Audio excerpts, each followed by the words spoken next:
Hi guys, so today I'm going to show you how I would paint hair using Paint Tool SAI and a graphics tablet. So as you can see, I've already sketched the face. So to start with the hair, you also have to create the sketch.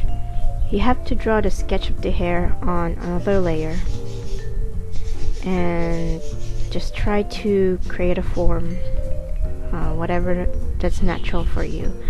But usually I just refer to a reference so I can see the whole flow of the hairstyle that I wanted to do. But in this case, I'm just going to show you something that's very generic. So you just have to feel what's natural for the form of the hair. At this point, you don't have to be very detailed about it. You just have to create some boundaries for the coloring.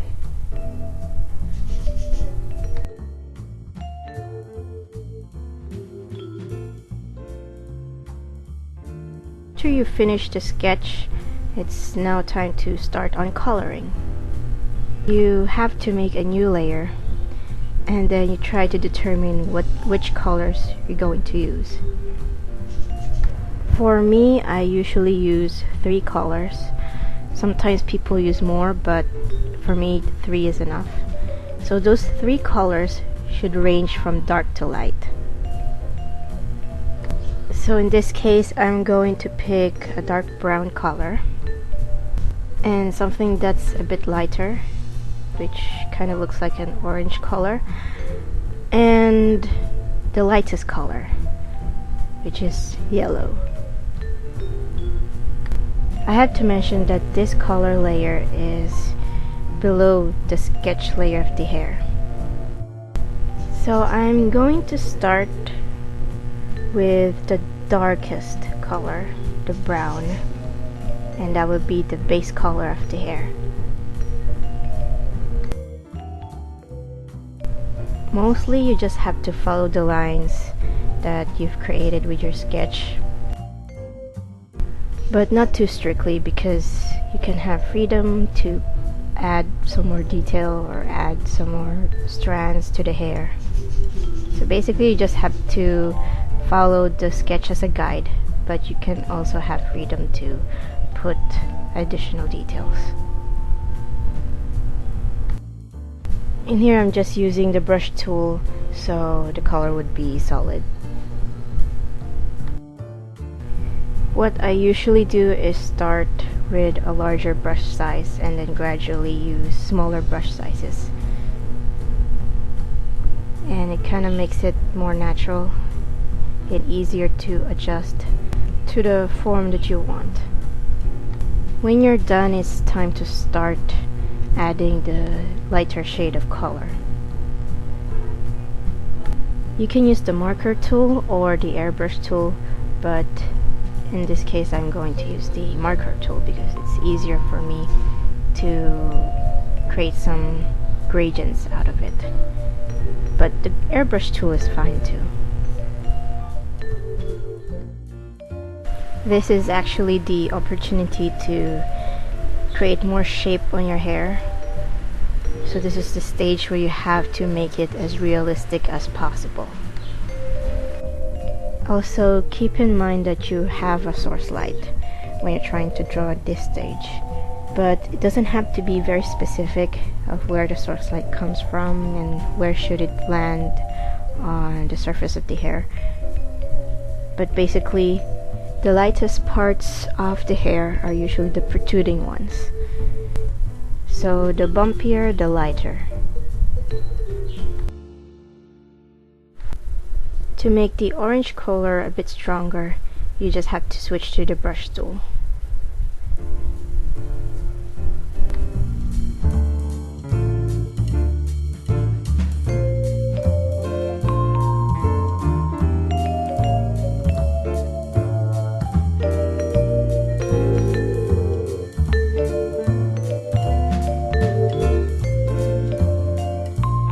The end result of this stage is that the top of the head should stay the darkest and the tips of the hair strands, but the middle parts of the hair should stay as the lightest.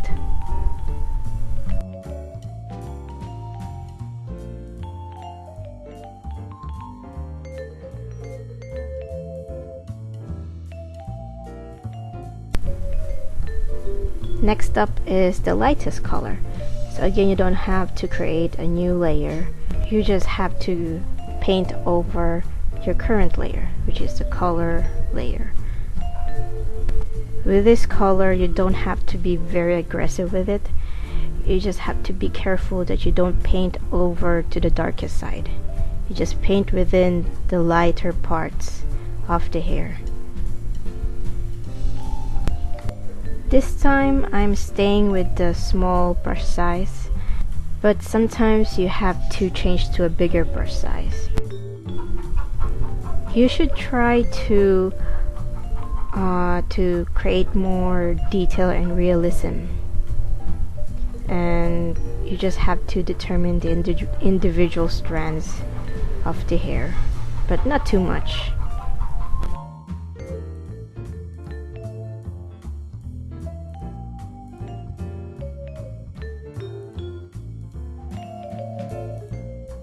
After applying the lightest color, you can just go back to the other colors and try to add more strands, like on the top of the head or on the tips of the hair.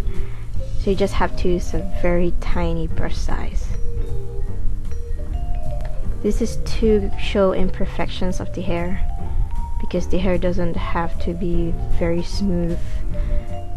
I mean, well, if you look at your own hair, well, there are some tiny single strands that pop out of nowhere, unless of course you have perfect hair. But in short, it's just to add more realism.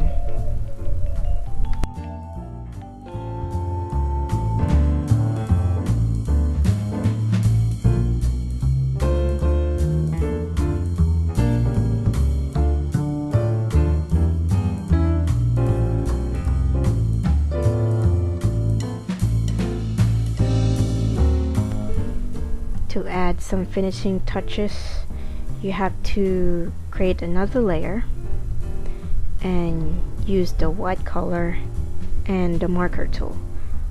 So in here we're going to create the shines of the hair.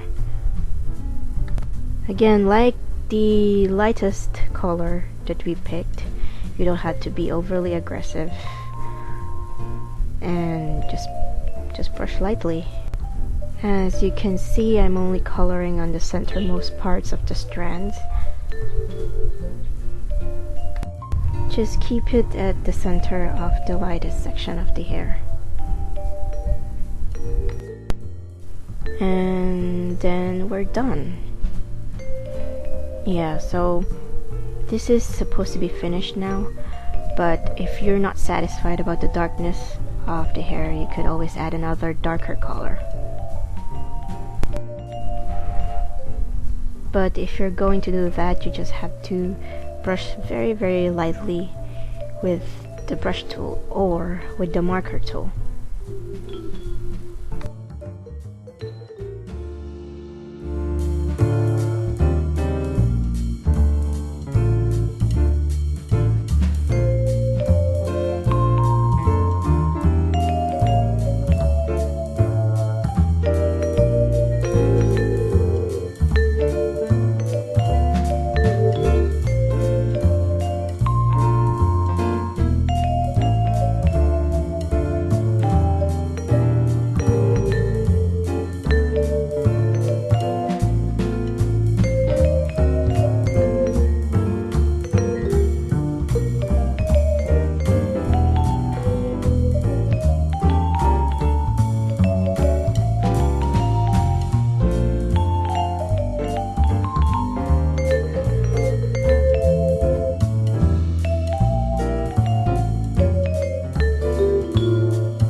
if you're still not satisfied and if you want another color, you just have to adjust the hue and sometimes the saturation. You can find those settings on the filter menu on the top, and you just have to experiment. Yeah, so you can pull all those sliders and try to change a bit of the lighting. So just continue until you're content with it. So yay, we're done, and so that's how I would draw hair on Paint Toolsai using a graphics tablet. I have to remind you that this method of painting is not the ultimate guide. I would really hope that it could help you some way in practicing, and you just have to create your own style if you want. You can tweak this method and try to change it. Yeah, so basically you just do what's easier for you. I also encourage that you try to find other tutorials, not necessarily video tutorials. There are a lot of painting tutorials in DeviantArt, and you just have to try which is the best tutorial for you. But for now, I'm going to leave this tutorial as a guide to help you get started and to give you an idea on how you should paint with Paint Toolsai. If you have any questions, just leave a comment below and I shall try to answer you as soon as possible. Thank you for watching and see you next time.